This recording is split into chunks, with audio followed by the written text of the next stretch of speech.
The 978th edition of the MMA Gambling Podcast on the Sports Gambling Podcast Network is brought to you by Underdog. Underdog is hooking up new customers. Play just $5 and get $100 in bonus funds when you sign up with promo code MMA SGPN.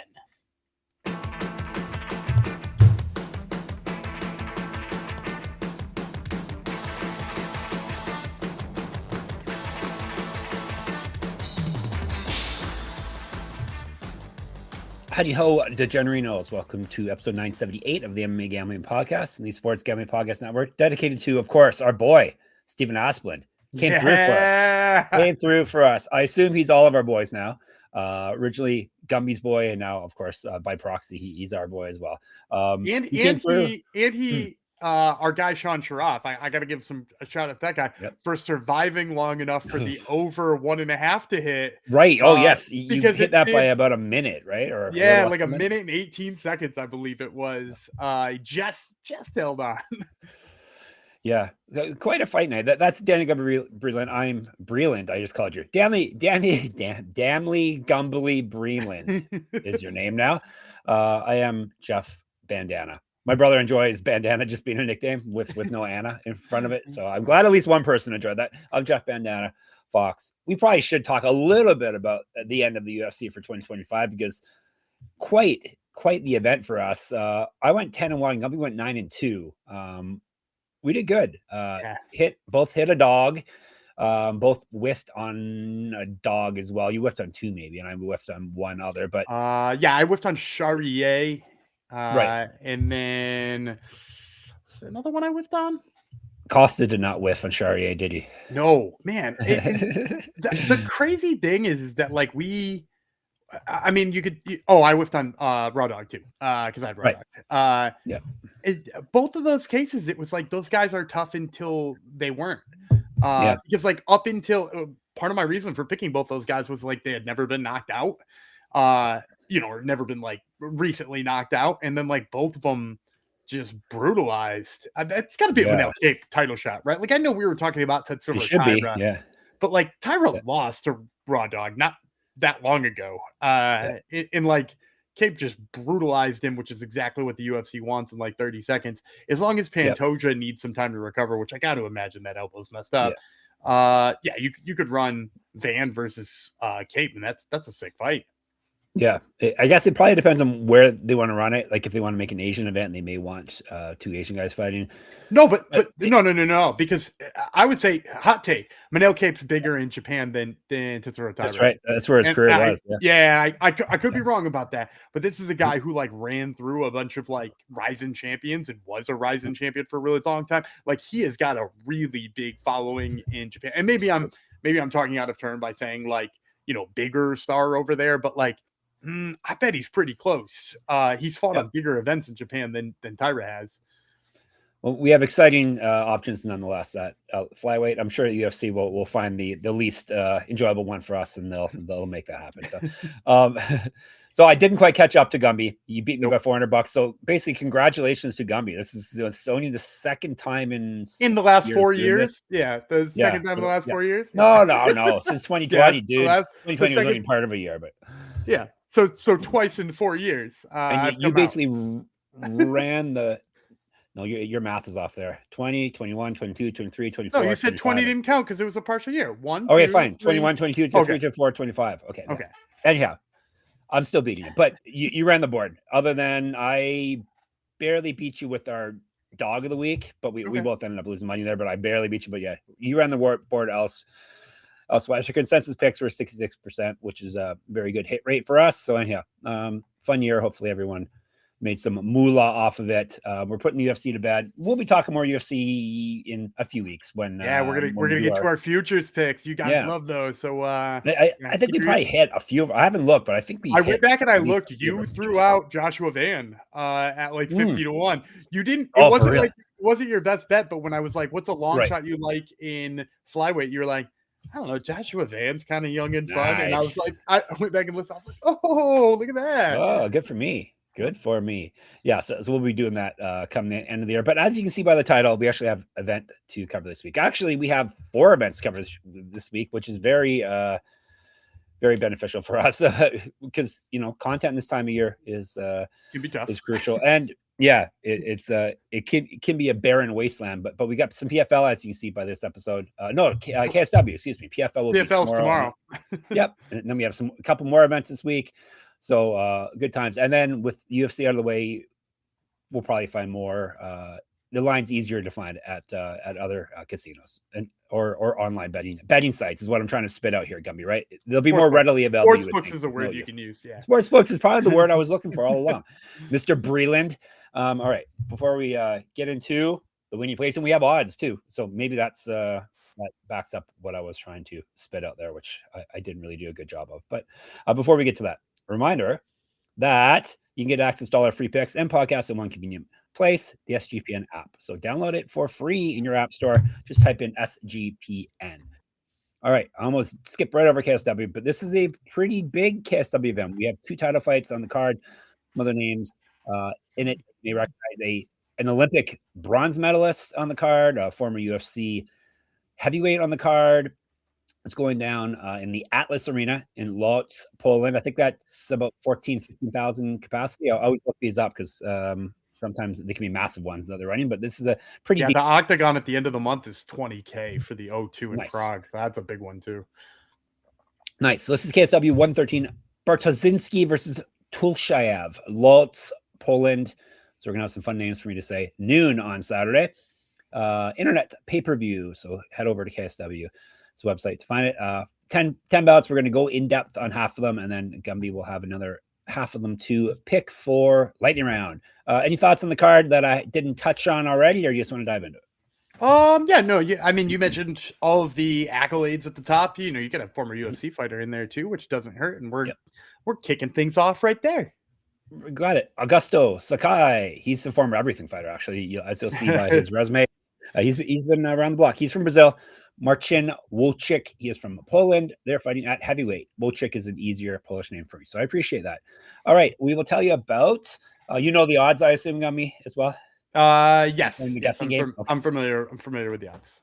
We will not play the guessing game then. We will start off with Wójcik, the Giant, 21-10, 11 knockouts, 8 submissions. He's been knocked out 5 times, submitted 4 times.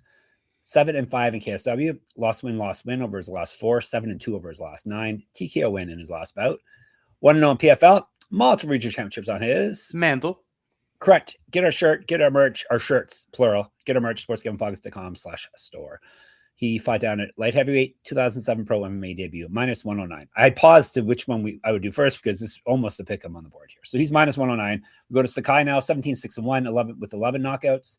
He's been knocked out 4 times, 1-1 in KSW, win over his last 3, 2-5 over his last 7, 5-4 in the UFC, 4-1-1 in Bellator, RIP, 1-0 on Contender Series. So, like I said, he is fought at the top level. 2011 pro MMA debut, 2 years younger than Wójcik, 2 inches taller, 4-inch reach advantage. Based off their last weigh-ins, 60 pounds heavier, but Wójcik was 206 last weigh-in. I assume he's going to bulk up a bit for heavy or not cut weight. Sakai -118. Yeah, I assume he's not cutting weight. And that's really a big part of my breakdown here is that, I know this is a pick 'em and really there's reasons to like both guys. I mean, I guess Sakai, if you watched him in the UFC, a big piece of his game was just being physically imposing, leaning on people, keep holding them in place. If he can hit the takedowns or, mix it up in the clinch a little bit, like that's great. But like really his bread and butter was just like holding you in a spot and beating you up in that spot. And Wójcik, the thing to love about him here is the speed of his hands. He's really fast with his hands, got big knockout power, likes to go to the uppercut a lot, which we saw Stephen Asplund do this weekend and hadn't seen really anybody commit to an uppercut quite the way he did this weekend. 170 significant strikes. I know we're gushing again about Stephen Asplund. His pace is wild. It's unbelievable. Like we said, it went exactly the way we said it would. Yeah, also nice. Well, we appreciate it, Stephen. Thank you. Yeah. And so then, Wójcik, very fast, very quick. But like in the past, I've seen him struggle to get off the cage a little bit, and that's at 205. So like I'm gonna go with Augusto Sakai. Like he's like a less fun pick for me here. Like if Wójcik was somehow like just this ultra quick 230-pound heavyweight suddenly, like he's gonna be a much more fun fighter to watch. But like go back and watch him in PFL. He fought Mick Parkin Was it PFL? Yeah. I think it was PFL. PFL, he fought Mick Parkin. PFL, yep. Yeah, and Parkin just held him against, or not Mick Parkin, Mick Stanton. Sorry. Completely different guys. But Mick Stanton is like an 85er, and he put him up against the cage and just kind of held him there for a while. And I'm like, if an 85er is doing that to you, and granted, it was a little while ago, but like if an 85er is doing that to you for any amount of time, Augusto Sakai in that big ass belly, like, I mean, he's just going to lay all over the top of him. And in addition to that, too, I just want to give Augusto Sakai a little bit of credit for his fighting style. He does have pretty damn good cardio for a guy who looks like he does. So, I kind of expect Sakai to kind of zap the strength and power of Wójcik, put him up against the cage, hold him there, and probably win what is a really not fun to watch decision. So give me Augusto Sakai. So as long as Mick Jagger didn't put him up against the fence, that would be very bad. No, that would be much worse. Mick Stanton, Speaking of 85, he is almost 85. All right, we are moving a Polish versus Polish fight here. Middleweight. Michalski, he's from Poland, as I said. Damian and Janikowski from Poland as well. 3 5-minute rounds, 185. We will tell you about Janikowski first. 10-8, 5 knockouts, 1 submission. He's been knocked out 5 times, submitted once. 9-8 in KSW. So we got some veterans going on here. He's lost 3 straight. Before that, he won 3 straight. 2 straight losses via TKO. He's not won since December 2023. So we're going on 2 years or over 2 years now. He's fought at 198 and 202. So it's slightly up a weight class, kind of. He got a bronze medal in the Olympics in wrestling, plus 120. Michalski, Kukir, Cukier, which translates to sugar. 13-5, okay. 7 knockouts, 7 knockouts, 1 submission. He's been knocked out 3 times, submitted once. 7-3 in KSW. He's won 4 straight and 7 of 8. He's not lost a fight since July 2021. Used to fight at 170, 2013 pro MMA debut, minus 150. So another close one. Yeah, I'm gonna go with Michalski. The big reason here is, you mentioned the bronze medal for Janikowski, and when you watch him, like if you just like superimposed a whole bunch of highlight clips of him doing takedowns, you feel like this guy's an animal. He's so much fun to watch. Like, I love his single leg. He turns it usually into a high crotch and gets a lift and a takedown off of that. He's got decent control on top, not superlative control on top, but decent control on top. I just like so much of the stuff about while he's wrestling, but if you watch his whole fights, it takes him so long to get there. He spends so much time either feeling out the striking. He's trying to prove he's a well-rounded fighter. Maybe he thinks he needs to set up the openings to get to I don't know what it is, but it takes him a really, really, really long time. And then sometimes by that time, he's been stunned on the feet. He's been beat up a little bit. Somebody's hit him to the body. He just winds up waiting too long to get there. And by the time he gets there, it's almost too late. And with Michalski, first of all, the dude throws absolute bombs. This guy winds up on shots, and when he hits you, he hurts you. And he fought Bartosiński, who's in the main event we're going to talk about in a little while. And when you watch Bartosiński try to get in on a takedown on him, Michalski does the right thing. He digs his underhooks. He gets his hips away. He circles off the cage. And did he eventually give up takedowns to Bartosiński? Yeah, but that dude's the champ, granted down at welterweight, but the champ. So you can't really fault Michalski for giving up takedowns there. But at the end of the day, I like the way that he defends the takedowns enough, and he's probably not going to see them until Janikowski's already taken a bunch of punches. Because takes him too long to get there. He's definitely trying to test his striking, and I don't think he hits as hard as Michalski. He does stay pretty compact and kind of shelled up, but also I think that that's probably a detriment against the guy who's just looking to tee off against the stationary target. So give me Michalski here as a slight favorite. All right, Michalski, lock it in. We got some more plays for you after I tell you about Kalshi, Kalshi. We just partnered up with Kalshi. I'm going to say Kalshi. That sounds better. Kalshi. I'm still struggling for some reason. A real money at prediction market, legal in all 50 states. So in all 50 states, you can trade tons of markets in sports, including NFL, college football, college basketball, NBA, NHL, and more. Plus, you can even trade props like first touchdowns. Besides sports, they have tons of other markets, including politics, entertainment. Hell, they even have the weather. Kalshi, you can trade anything. I think Gumby has an article up there right now about some of the things you can trade, right? SportsGamblingPodcast.com. Yeah. The short list for Times Person of the Year, Offensive Player of the Year. There's lots of good stuff over there. So check it out on our website, and then head over to Kalshi. because new Kalshi customers can get $20. Sorry, I almost gave away too much. Unlike Santa Claus, $20 when you use promo code SGPN. So it's Kalshi, KALSHI, promo code SGPN. And Underdog is your home for pick'em entries where you win up to 5,000 times your entry. Gumby probably has a winning play for you right now. Yeah, we're gonna go to the Cowboys game tonight. Cowboys playing, and we're gonna go higher than on Dak Prescott's passing yards. I think it's gonna be a shootout with the Vikings, and I think they're gonna rely on him to throw quite a bit. So give me the higher than Dak Prescott's passing yards. All right, Underdog's got a brand new offer just for new customers. Play just $5 and get $100 in bonus funds when you sign up with our code MMASGPN. Going back to Lotz, Poland, something like that. We got heavyweights again, big boys. Michal, Martínek, Artur, Szpilka. They are fighting, as I said, at heavyweight. Tell you about Szpilka first. Szpilka. Right, Szpilka. Nickname is Szpilka with no K in it. 4-1. 3 knockouts, 1 submission. He's been knocked out once. He owes his rounds, definitely. We can't argue on that. 3-1 in KSW. Submission win in his last bout. 24-5 as a pro boxer. An inch taller than Martínek, plus 132. Blackbeard, Martínek. I thought we had the last pirate. He just fought. Now this is another pirate. What's going on here? He might have been the second to last pirate after last night. The Polish pirate. Yeah, it's true. Martínek, 12 and sure, he doesn't even talk like a pirate. You had him on Top Turtle last week. Doesn't talk like a pirate. Talks like a pirate. Disappointing. And Blackbeard Martínek, you should have him on. See if he says R or any of that stuff. He's 12-6, 8 knockouts, 1 submission. He's been knocked out 4 times, submitted once. 3-3 in KSW. Win over his last 3. 2-3 over his last 5. He won his last bout via TKO. He went 7-0 on Octagon and was the champion there. 0-1 on Contender Series because he lost to who? Oh, Martínek. It was a light heavyweight loss too, right? Not heavyweight. I think it was down a weight class. Yeah, I'm going to scroll and make sure, but I think so. Was it though? No, it was heavyweight. Brazilian heavyweight, 2019. It wasn't Augusto Sakai, was it? No. Different. In the UFC anymore. Rodrigo Nascimento. Yes. How about Nascimento? Yes. Hadigo. All right. That was Contender Series. He's a year younger than Szpilka. I'll go with the nickname. 4 inches of reach advantage over him. Minus 163. We are getting close odds here. It's nice to see. Yeah, I'm gonna go with Martínek, but I also don't feel good about it. Here's why. First of all, I kind of want the Martínek from 5 years ago. I want the Martínek that lost on Contender Series to fight Szpilka here. I think that guy, I would have taken it negative 300.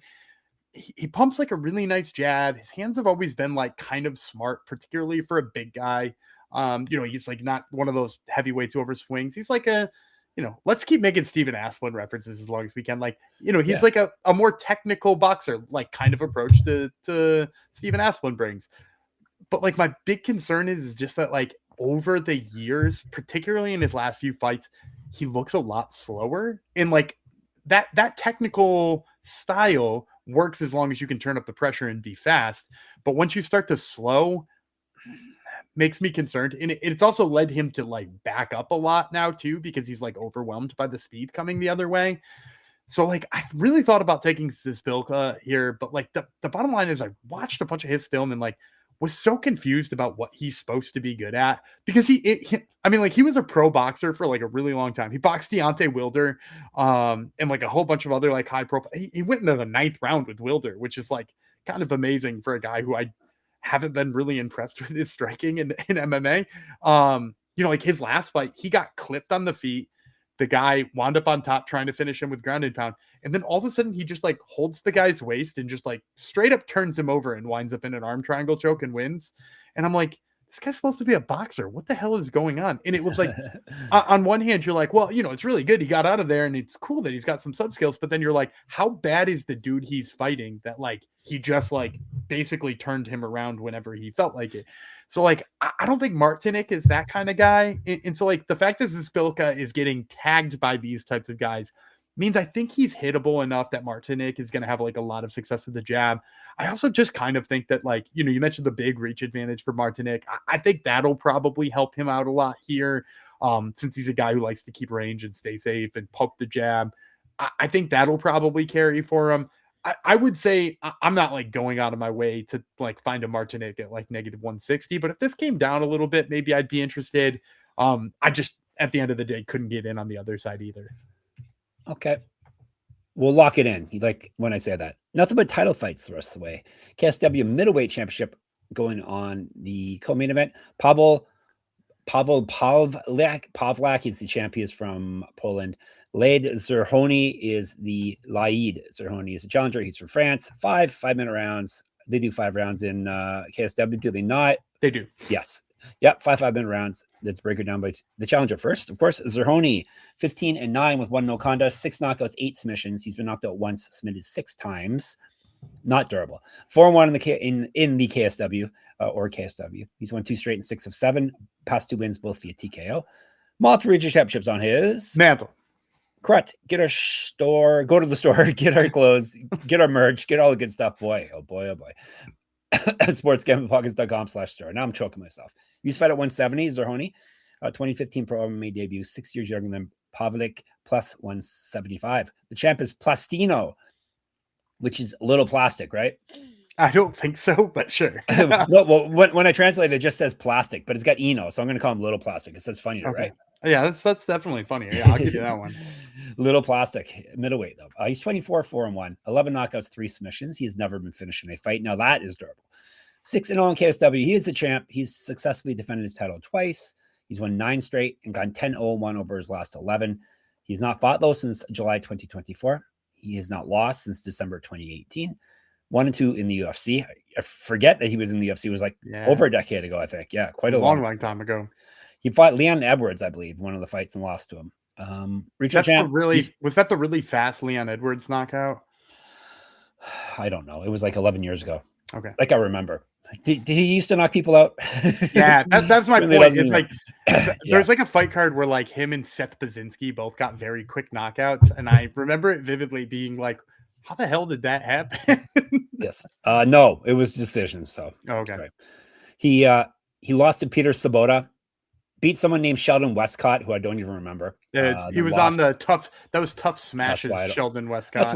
That's why I don't know him. And then he lost to Leon Edwards. That was his run a decade ago. But hey, he's finding the time's good in his home country now in KSW. All right, regional champ. He's fight at 170. 2010 pro MMA debut, -200. I'm going to take my first stab on an underdog here. Okay. I'm going to take Zerhouni. I did get a pick him earlier on Sakai, but this is the first actual underdog.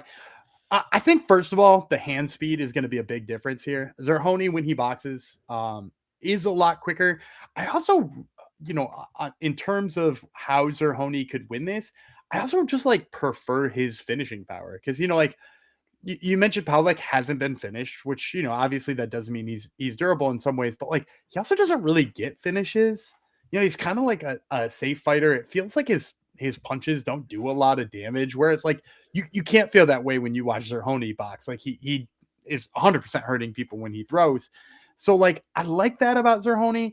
Also, like Zerhouni's like biggest struggles in the past have typically been when people put him on his back, he looks for subs and stuff like that. Pawlak is not really much of a wrestler in my estimation. Like what I've seen from him wrestling, I'm not real worried about it. Zerhouni, his biggest problem when he defends takedowns is he like frames really well against like the head or the neck area, but then he doesn't circle away. He just stays in front of you and then he tries to like punch you while you're like kind of down a little bit, which like, hey, good for doing damage, but also maybe not good for when the guy reshoots and then you're on your back. And like Pawlak just like doesn't strike me as the type of wrestler who's going to go to that. He's just going to let the boxing happen. So if I got one guy who I think is faster and he's got better finishing ability on the feet and all those types of things, like I think I want Zerhouni there. So as a slight underdog here, I think he's a good play.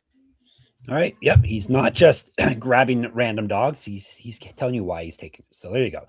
That's what you want. Even if it doesn't hit, he's got a logical.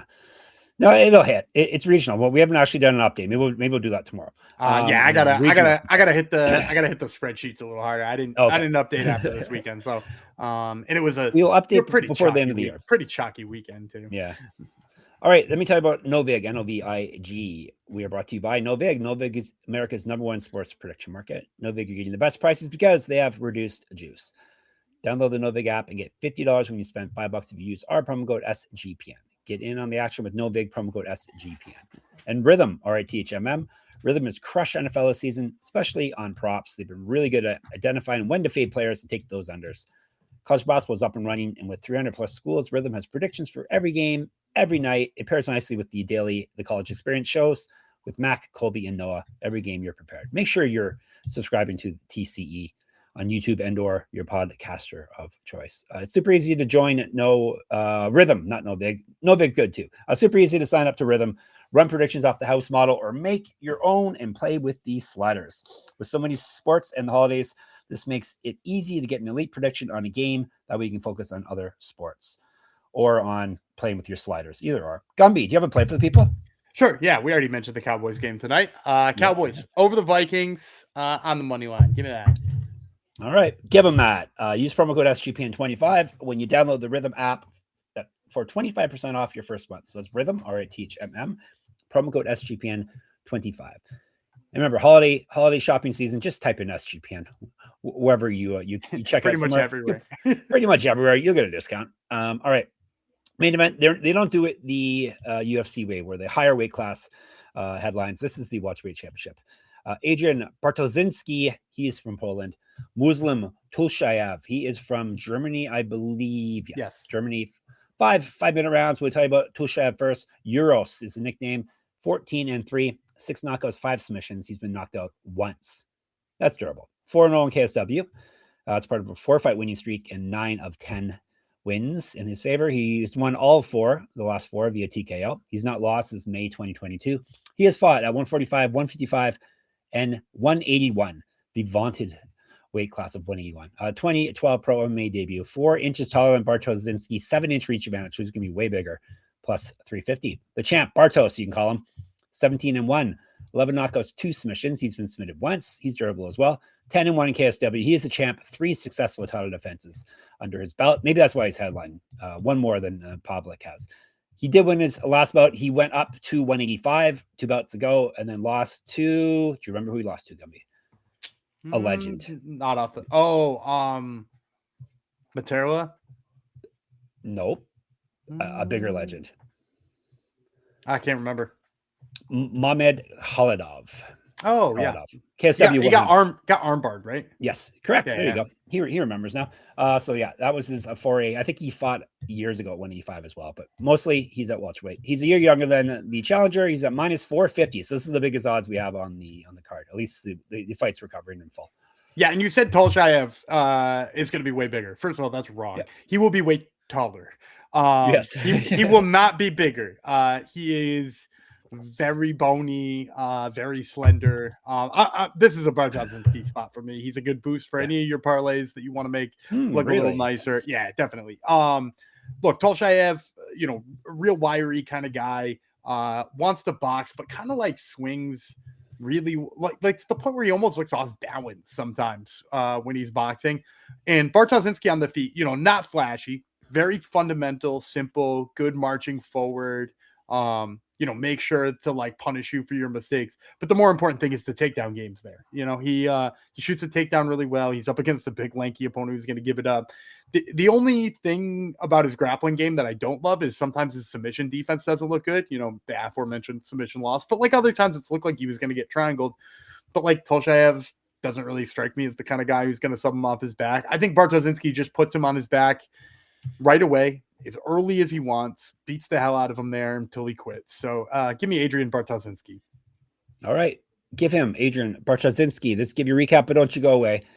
Gummy's lightning round is very successful as well, normally. Bartosiński, he has got Zerhouni, Martínek, Michalski, Michalski, the man so nice to name him twice, and Sakai. All right, lightning round is that Bam Boom Pow. So for the first one I got here, I got Igor Wlodarczyk, 2-0 as a pro. But this dude's got like 400 amateur fights. It feels like this guy. You love that. That's catnip. You love your Emmy fights. Especially when it's like you can get a lot of the film, because some of them are IMMAF and, there's various other ones. Really nice chokes. It's like a good way to make sure a guy who's a 2-0 pro has sort of like, shook out the nonsense that you got to get out of the way. Even if he's lost one or two of those, like he's learned from those losses.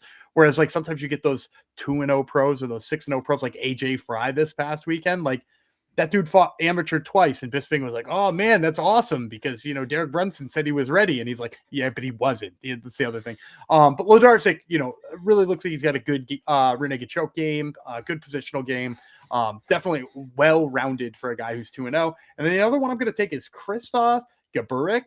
Gaburic, again, a guy without too much on his record, 3-1. But again, another dude who had long amateur career, seemed to have like fixed problems that he had in there. Like he looked really hittable if you watch some of his earlier AMI fights, and then his guard's up, he's moving his feet better, and it's led him to be a 3-1 pro. So that's Gaburic and Włodarczyk as my two lightning round plays.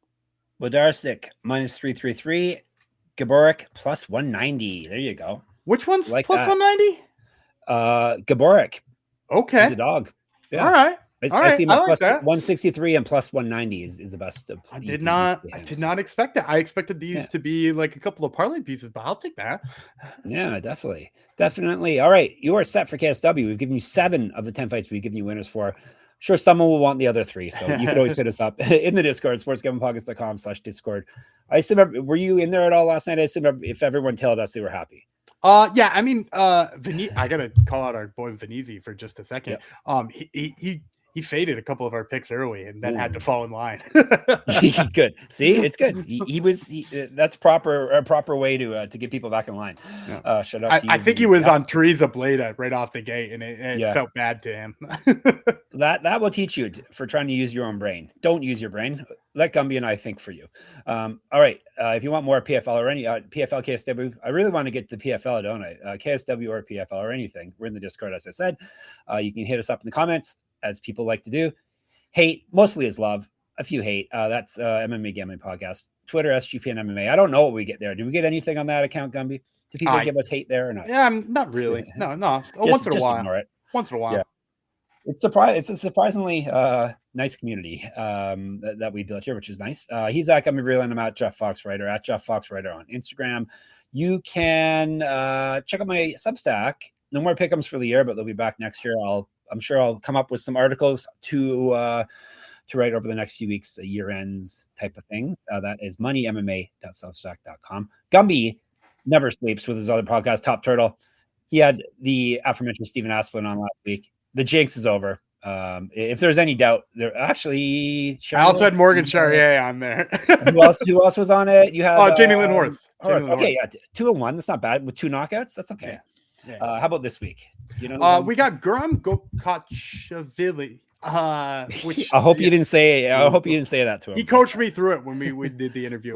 Who's fighting for the CFFC title this weekend? And then also we've got the always entertaining light heavyweight and heavyweight champ Octagon, Will Fleury. Excellent, Will Fleury. Have you done that interview yet? He's always entertaining. Yeah, he's always a good time. Was it fun? Yeah, always. Did you understand him? Yeah. I mean, he just drops F-bombs and C-bombs, and, all the time. Like, you can understand what he's saying. He's not a tough Irish accent. No. He's the Irish Vanessa Demopoulos. They should have an F-bomb off. You should have them on him. We can have a little buzzer going off or a bell go off every time they curse. So, all right, Top Turtle. Check it out. It's always good. And, of course, sportsgamblingpockets.com, sportsgamblingpockets.com/store, sportsgamblingpockets.com/Patreon to get some bonus content from the bosses and the rest of the crew here at SGPN. We'll be back tomorrow. Plastino Fox. Who should you be? Blackbeard, Vreeland, R. We'll talk to you tomorrow. PFL.